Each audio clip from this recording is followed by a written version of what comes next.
warahmatullahi wabarakatuh.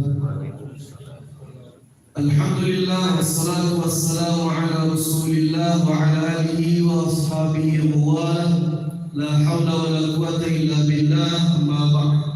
Puji dan syukur kepada Allah Subhanahu wa taala, kemudian salawat berangkaikan salam kepada baginda Rasulullah sallallahu alaihi wasallam dengan mengucapkan Allahumma salli ala sayyidina Muhammad wa ala ali sayyidina Muhammad.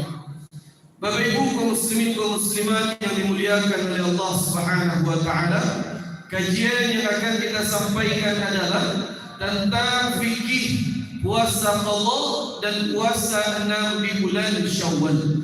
Bapak Ibu kaum muslimin kaum muslimat yang dimuliakan oleh Allah Subhanahu wa taala, Ramadan telah meninggal. Maka ada amalan-amalan yang dianjurkan berikutnya adalah yaitu mengenai puasa 6 di bulan Syawal. Sebagaimana dalam sebuah hadis yang sahih, baginda Rasulullah sallallahu alaihi wasallam mengatakan, "Man shama Ramadan," siapa yang mengerjakan puasa di bulan Ramadan, "thumma atba'ahu sittan min Syawal," kemudian dia genapkan dengan puasa 6 di bulan Syawal, kana kasiyamid dahri, dia mendapatkan pahala puasa selama 1 tahun penuh. Jadi kalau kita mengerjakan puasa di bulan Ramadan, kemudian kita genapkan dengan puasa 6, maka seakan-akan kita mendapatkan pahala berpuasa non-stop selama 1 tahun. Tapi banyak timbul pertanyaan dari kaum muslimin dan kaum muslimat Bapak Ibu tentang mana yang kita dahulukan lebih dahulu, mengerjakan puasa 6 atau sebaliknya, puasa 6 yang kita lakukan terlebih dahulu, kemudian nanti baru kita mengqadha hutang puasa kita. Maka ingat Bapak Ibu kaum muslimin kaum muslimat yang dimuliakan oleh Allah, ada tafsir, ada perincian yang disampaikan oleh para ulama kita. Yang pertama, cara yang paling afdal, cara yang paling baik, yaitu mendahulukan puasa qadha dibandingkan mengerjakan puasa 6 di bulan Syawal. Ini pendapat tentang yang paling utama, afdalut turuqat, tentang cara yang paling dianjurkan adalah kerjakan puasa qadha terlebih dahulu, baru kita kerjakan puasa 6 di bulan Syawal. Kenapa? Karena jelas mendahulukan yang wajib dibandingkan yang sunnah itu diutamakan. Ini pendapat yang pertama, tahapan yang pertama. Sedangkan tahapan yang kedua boleh dilakukan. Apa itu? Mendahulukan puasa 6 di bulan Syawal, wakarajuan puasa 6 dulu, baru nanti kita bayar hutang puasa. Itu yang tahapan kedua, boleh. Walaupun dalam mazhab Imam Syafi'i dihukumi makruh oleh para ulama, tapi boleh. Jadi yang paling afdal dahulukan qadha dibandingkan sunnah. Yang kedua, boleh puasa sunnah dulu, kemudian baru kita mengqadha hutang puasa. Apa dalilnya? Kan itu. Banyak yang bertanya apa dalilnya? Kenapa boleh kita dahulukan yang sunnah 6 dibandingkan mengqadha yang wajib? Dalil yang dipakai oleh para ulama adalah hadis dari Bunda Aisyah. Beliau mengatakan, ketika saya dulu pernah haid, kemudian saya baru menuntaskan hutang qadha puasa saya di bulan Sya'ban. Jadi Aisyah itu tak langsung dia menyelesaikan qadha di bulan Syawal, tapi baru boleh tuntaskan di bulan Sya'ban. Inilah dalil dari para ulama bahwa boleh kita mendahulukan puasa sunnah 6 dibandingkan membayar hutang. Tapi ingat Bapak Ibu, ada hal yang perlu kita luruskan dan banyak jamaah yang tidak tahu tentang itu.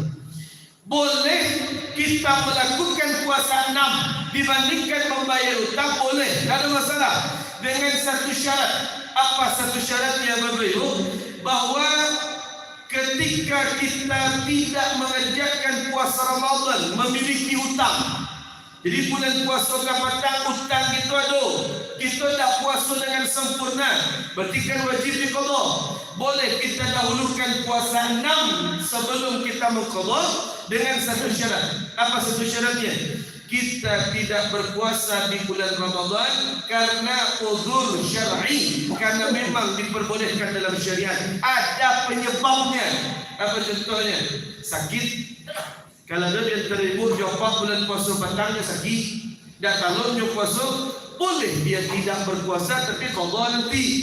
Atau misalkan ada yang musafir melakukan perjalanan jauh, faman kana minkum maridan aw ala safar, siapa yang sakit atau melakukan perjalanan jauh, fa'iddatum min ayyamin ukhra, boleh dia tidak berpuasa tapi wajib dia qadha nanti di bulan-bulan berikutnya.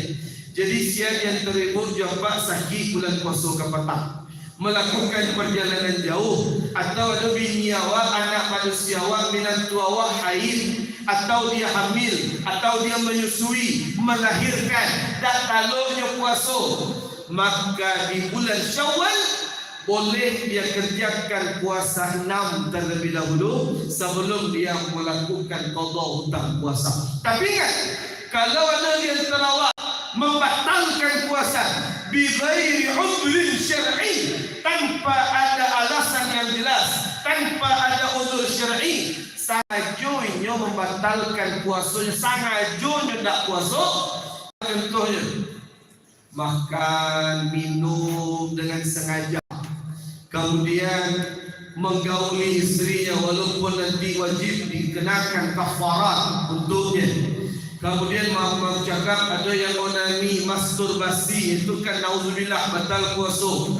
Kemudian ada yang melakukan perbuatan yang membatalkan puasa dengan sengaja, maka ketika puasanya bolong-bolong, dia memiliki hutang puasa tapi tanpa uzur syar'i, maka haram baginya, kami ulangi, haram baginya untuk mendahulukan puasa 6 dibandingkan muqadha.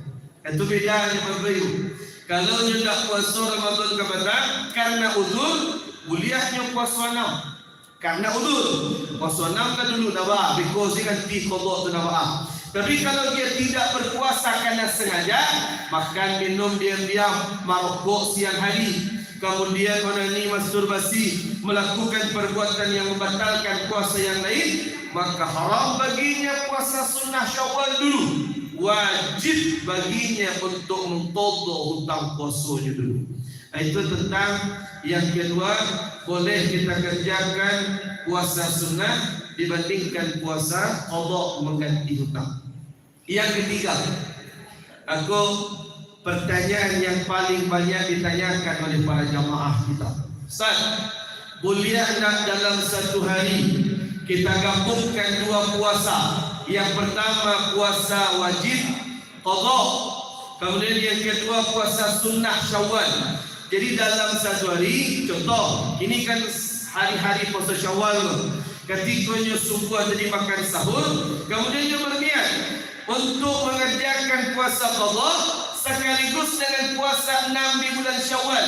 Jadi dalam satu hari niatkan dua puasa dalam satu hari, qadha dan sunnah Syawal. Lain boleh Ustaz? Itu pertanyaan yang paling banyak ditanyakan. Kita jawab Bapak Ibu dengan serinci-rincinya. Jadi kalau dalam kitab fikih pembahasan itu dinamai dengan at-tashri', penggabungan dua puasa fi yaumin wahidin dalam satu hari. Itu pembahasan fikihnya tu. Tapi sebelum kita bahas, lapangkan hati awak dulu. Hilangkan mindset dalam pikiran awak, oh kalau ilmu baru ada ngak fasih tu. Kadang baca kita mendapatkan ilmu tapi galih wak lapan wah. Jadi ketika ada ilmu yang masuk, mental nak masuknya ke hati awak. Kalau dengan kesombongan itu dah ada gitu. Jadi banyak masyarakat bertanya tentang itu, apakah boleh kita menggabungkan dua puasa dalam satu hari? Ulama berbeda pendapat. Dalam mazhab Hambali, dalam mazhab Hambali disebutkan tak boleh. Dua puasa dalam satu hari tak boleh, tak bisa.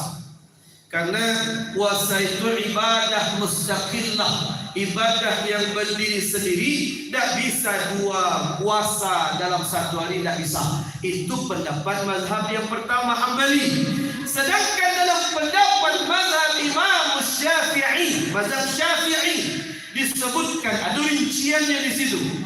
Bagi yang mengerjakan puasa qadha sekaligus dia gabungkan puasa sunnah dalam satu hari, boleh yahsulu lahul amran, dapatnya dua pahala sekaligus di situ.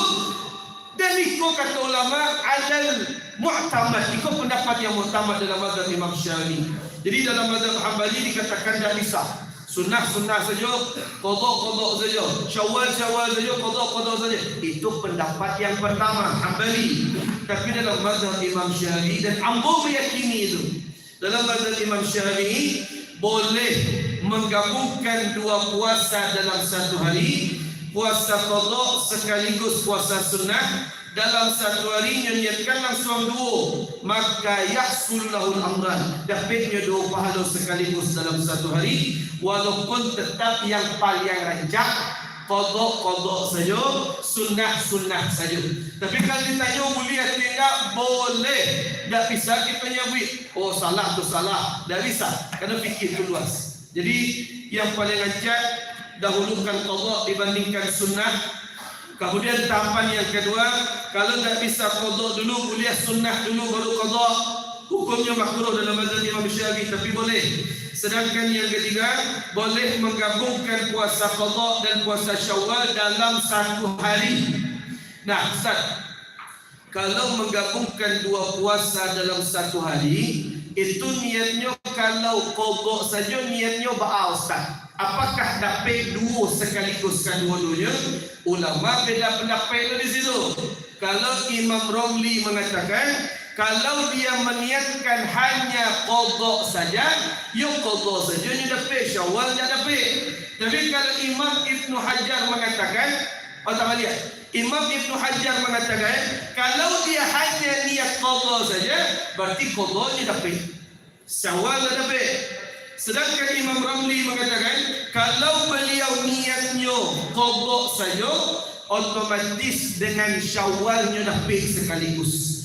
Cuman yang lebih aman, kalau memang kita niat dapat keduanya sekaligus, niatkan keduanya. Qadha cik, sunnah syawal cik dalam satu hari dapat kedua-duanya. Kalau Ustaz mengatakan tak bisa, satu hari harus satu puasa, silahkan. Itu pendapat Hambali. Tapi hargai orang yang berpendapat dengan mazhab Imam Syafi'i. Jadi ingat Bapak Ibu, itulah perbedaan pendapat tentang berpuasa di bulan Syawal.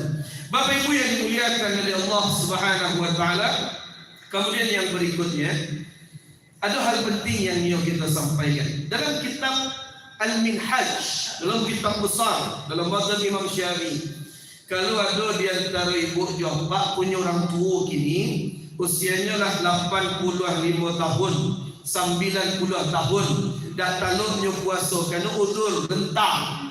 Bareknya wa 'alal ladzina yutiqunahu, orang yang berat berpuasa tak bisa, nyalah tua lah rentang tak bisa puasa.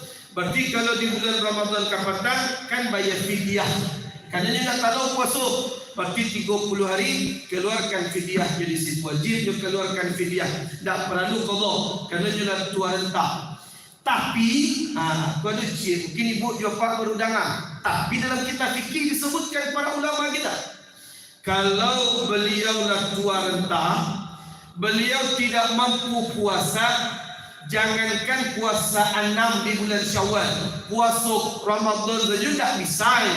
Maka ketika dia tidak berpuasa 30 hari di bulan Ramadan, kemudian dia membayar fidyah 30 kali, maka begitupun dengan puasa 6 di bulan Syawal. Kalau orang tua kita tidak tahu puasa 6 di bulan Syawal dan dia tetap ingin mendapatkan pahala dahar seperti 1 tahun, maka diperbolehkan bagi orang tua kita untuk memberikan makan kepada orang miskin 6 bungkus nasi untuk 6 hari tadi, maka dia tetap mendapatkan pahala yang sama dengan orang yang berpuasa 6 hari di bulan Syawal. Jadi dia tidak bisa puasa 6, bayar saja fidyah bayar saja agiah makanan orang miskin boleh. Cuma bedanya fidyah di sini tak wajib. Karena puasa sunnah 6 itu sunnah, maka fidyah memberi makan itu pun sunnah. Tapi kalau dia tetap dia dapat pahala 1 tahun berpuasa, agiahlah makan orang miskin. Itu salah satu jalan keluar bagi orang tua renta yang tidak mampu berpuasa di bulan Ramadan. Itulah Bapak Ibu tentang tafsil rincian dalam puasa di bulan Syawal. Mudah-mudahan Allah gerakkan hati kita untuk mengerjakan puasa. Sekarang masih tanggal 16 Syawal lebih kurang. Masih ada 14 atau 13 hari lagi. Yang penting masih ada tersisa lebih dari 6 hari. Maka kerjakan puasa 6. Pahalanya, ganjarannya luar biasa dari Allah Subhanahu wa ta'ala. Subhanakallahumma wa bihamdika asyhadu an la ilaha illa anta astaghfiruka wa atubu ilaik. Wassalamu alaikum warahmatullahi wabarakatuh.